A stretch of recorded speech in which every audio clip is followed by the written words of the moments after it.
Most beginners get wrong that you have to buy everything that you can find to target for striped bass. I've spent hundreds of dollars on testing out different products, of gears to reels, rods, and even lures to target for them. And I'm going to be showing you today what I personally use to target for striped bass.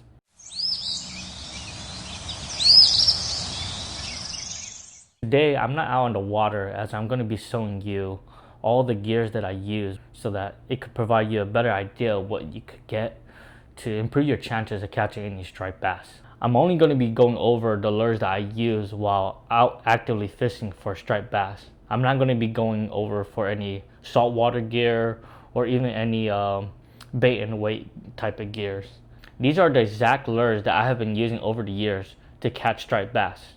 You don't have to use what I'm using, but I'm just want to give you an idea of what I use and hopefully encourages you to buy the right gear that will land you on the fish. If you're a beginner and you're still deciding on what to get, this video will help you figure out what you want to get and not waste your time buying gear that does not work. Alright, so first things first, we're going to be talking about the reel and rod setups that you will most likely need while you're out on the water. I prefer using a spinning rod and reel setup, as I noticed the spinning reels actually do not have much burdenness when it's going against the wind compared to, let's say, a baitcaster reel. So this spinning rod and reel setup is only about $150. It's about $100 for the rod and $50 for the reel. It's nothing too expensive, something that's more affordable and still works well and giving you the best action while you're working a lure. By having two rods, it just gives you a better chance of testing out two different lures while you're out on the water, of figuring out what the fish actually wants. I prefer tying my lines directly to my lures, as it just gives me better action compared to using a snap swivel. But it's just upon the person themselves of what they're more confident with and how they like to work their lures. So this is a baitcaster rod and reel setup. So this rod and reel combo can be as expensive as $600. But I do suggest that you could find on any social media market to get it for a cheaper price, as you don't really need anything brand new, you just need something that works. So this is made to actually throw bigger lures so that you could target those bigger stripers. With something like a medium action compared to a medium heavy type rod, it's not going to be able to throw any lures over an ounce. Compared to this rod and reel, it could actually throw about 1 to 5 ounces.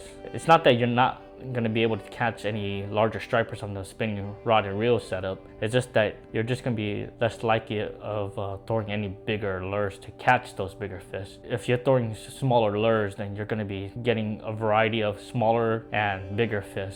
While compared to a heavier duty setup, you're only going to be getting bigger fish. You may have less hookup ratio because your lures are bigger, but once you have something hooked on the end of your line, you know it's going to be a bigger fish as you have a larger profile. So the heavier duty rod is going to be using large lures like this, which is going to be about a 7-inch glide bait, which could weigh up to about 3 ounces. And that's a lot heavier for any smaller spinning rod setup that won't be able to throw anything like that. Now that we have the rod and reels covered, let's talk about what everyone is here for, the lures. One of the first things that I usually throw and gives me the most confidence is the jerk bait.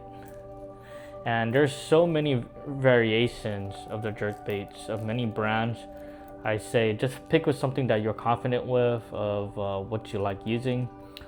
For me personally, I like the action of the dual Realis. That's just my preference.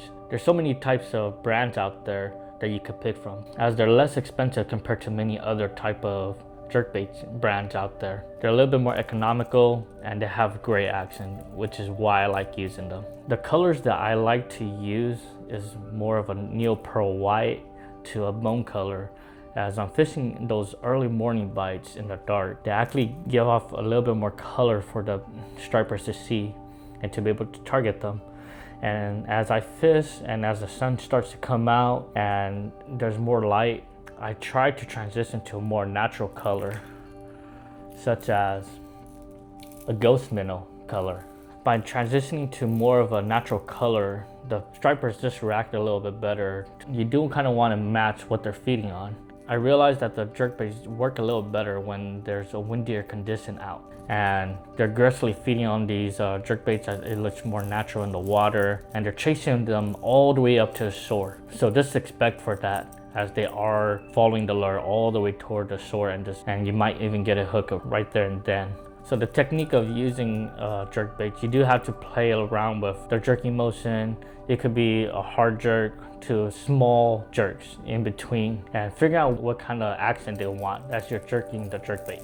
Most of the time as I'm working this type of lure, I'm always working it super fast, as many of the stripers are very aggressive and always chasing all the way to the shore. But I noticed as you're using a jerkbait, let's say in more like colder seasons such as winter, you have to almost work it super slow, as the bass are less likely to chase after something that's moving too fast. So you just gotta figure out what they actually want by working it either slow to medium to very fast, as it just depends on how they're feeding that day. Another lure that I like using is a dart head jig head with a 5-inch fluke on it. So the fluke is pretty much just a soft bait style jerk bait, and it works in just the same way of using the jerking technique of having them dart. The cool thing about the fluke is you can actually work it in different depths. If you want to work it high, you cast it out, do an immediate retrieve, and if you want to work it lower, you just let it drop, count a few seconds down to about 5 to 10 seconds, and then start working low. But if you want to work mid, you just let it drop maybe about 5 seconds or so, and then you start working it. So that's the plus side of working a fluke with some kind of jig head. And it's also really good when in windy conditions too, as you're not too worried about the wind. So I do use about a ½ ounce weight for better cast distance. The next thing we're going to be talking about is swim bait style lures. I like using the Kitech on a swim bait hook. So when it comes to swim bait, I do prefer using the paddle tail type lures. So what I have here is a Kitech and a Storm, which are different variations of a paddle style swim bait. And they both work very well in targeting for striped bass. And just like the fluke, you could work them in different depths, from top, mid, and to deep. During the fall, when they're fattening up for the winter season, they're a little bit more aggressive, which you could work it a little bit faster. Now once it gets into the winter, when it's cold, you have to work it super slow, and sometimes you won't even feel the bite. A lure that I like to use to target fish more in the deeper water columns is a rattle trap. There's many brands of rattle traps out there. I just like using this. What I do is I toss it out there, I let the lure sink all the way to the bottom, and then I start yo-yoing, of pulling the lure up and then letting it drop down, yo-yoing the lure all the way back. It just creates so much noise for stripers within the area to hear it, and to hopefully get them to target this lure. And last but not least, the topwater lures. So the best time to use topwater lures is in lower light conditions where the sun is either barely rising or starting to fall. Just that dawn and dusk situation. There's many variations of topwater lures. I like using a spook. There's many variations of spooks and stick baits out there that you could buy, as long as they work correctly of doing a walk the dog action, which is more like a zigzag action. During the fall, you could see the bait fish being pushed up all the way to its top. You can actually see the stripers feeding right at the top. That is one of the best time to throw a topwater lure, as they're actively feeding on top, and you want them to chase any fish that looks like it's trying to get away. So the other variations of topwater lures that I also like using is a smaller profile glide bait, such as this.